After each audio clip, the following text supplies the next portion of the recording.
Assalamualaikum warahmatullahi wabarakatuh. Kaifahalukum ya ikhwah. Kenapa sampai saat ini saya belum bisa membaca kitab kuning?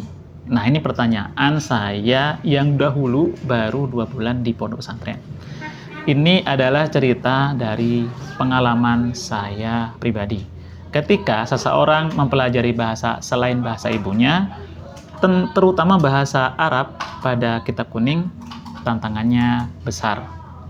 Bahasa Arab, kitab kuning menggunakan kosakata zaman dahulu dan memiliki susunan gramatikal yang berbeda.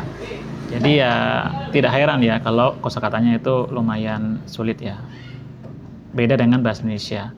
Kesulitan berikutnya adalah kurangnya penguasaan terhadap ilmu alat, yaitu nahwu dan shorof. Jadi memang memahaminya harus menggunakan alat itu ya. Memahami ilmu alat ini sulit dan memerlukan bimbingan khusus dari mentor. Saya mengalami hal serupa ya. Ketika baru di pesantren, saya begitu bersemangat ya untuk segera bisa baca kitab kuning. Semangat sekali ya, semangat 45 gitu ya. Namun ketika belajar sendiri dengan terjemahan nahwu shorof, saya tetap tidak mengerti. Kenapa tidak mengerti? Ya itu kan harus ada mentor ya. Setelah 1 bulan belajar, saya tetap nggak mengerti. Belajar ilmu alat itu secara otodidak bisa membuat bingung. Ya betul ya. Jadi sehingga diperlukan pembimbing atau bimbingan dari mentor yang berpengalaman. Tapi setiap orang memiliki jalur belajar yang unik.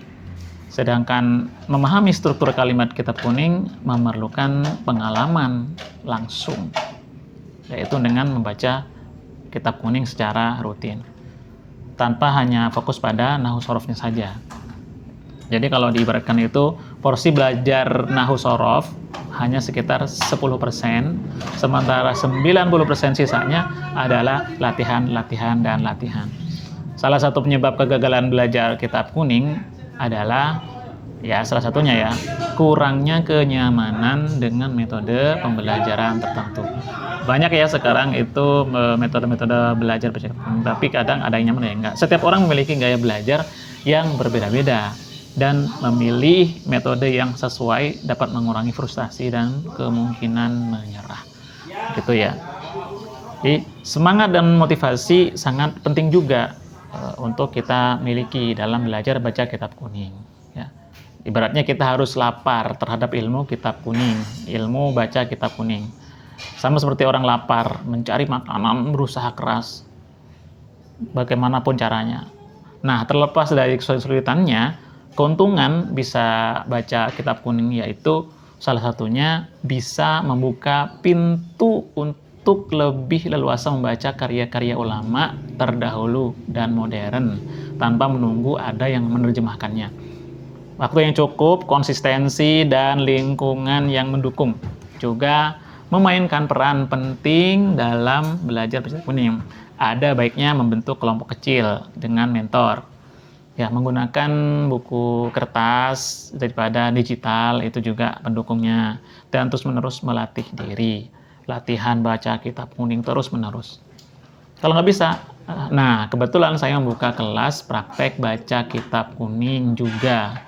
Ya, antum-antum sekalian jika berminat silahkan bergabung melalui link yang ada di deskripsi di bawah ini ya. Link WhatsApp, masuk ke grup kelas WhatsApp-nya.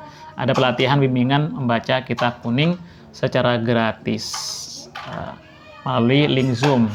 Akan kami bagikan di dalam grup WhatsApp tersebut. Dan jangan sampai kehabisan kuota ya. Jadi maksimal itu grupnya itu isi 300. Nah, semoga pengalaman dan motivasi ini memberikan inspirasi untuk terus semangat dalam belajar baca kitab kuning. Terima kasih banyak atas perhatiannya. Assalamualaikum warahmatullahi wabarakatuh.